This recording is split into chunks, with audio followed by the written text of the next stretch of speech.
What's a safe knife design?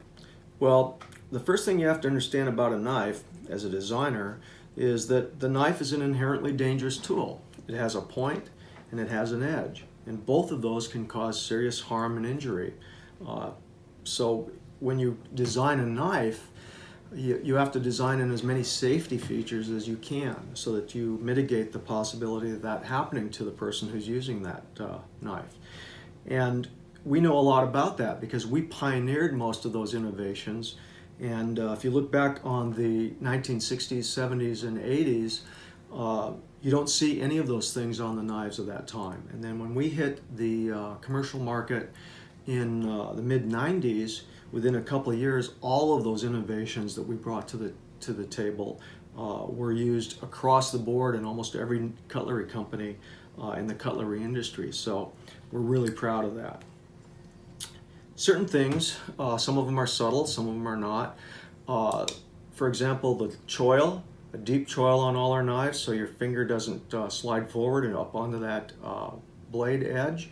A thumb ramp in an ergonomically correct position on the blade so that you know exactly where that edge is at all times. Plus it gives you leverage and secure grip when you're using it to cut through something.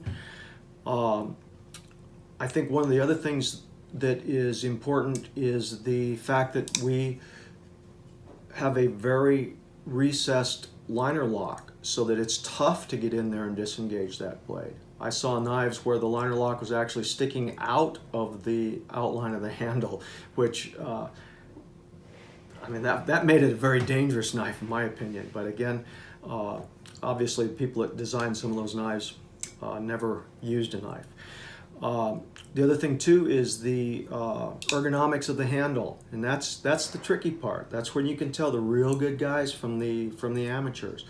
And you know, when you pick up a knife, you don't always get to hold it like you want. If you're in an emergency situation, you're in a car wreck, you're cutting somebody out of a car or seatbelt, etc. You know, you sometimes don't get to choose how you hold your knife. You may end up holding it in a regular saber grip. You may end up having to hold it in a reverse grip. You may end up holding it in a upside down ice pick grip. But as a designer, you need to design that grip so that it works well in all of those positions. Because again, part of the safety factor is that it's a strong, firm, and secure grip, no matter how you pick it up. And we've been able to do that fairly well here at Emerson Knives, and I think that's the part of the origin of the term Emerson Ergonomics that people use.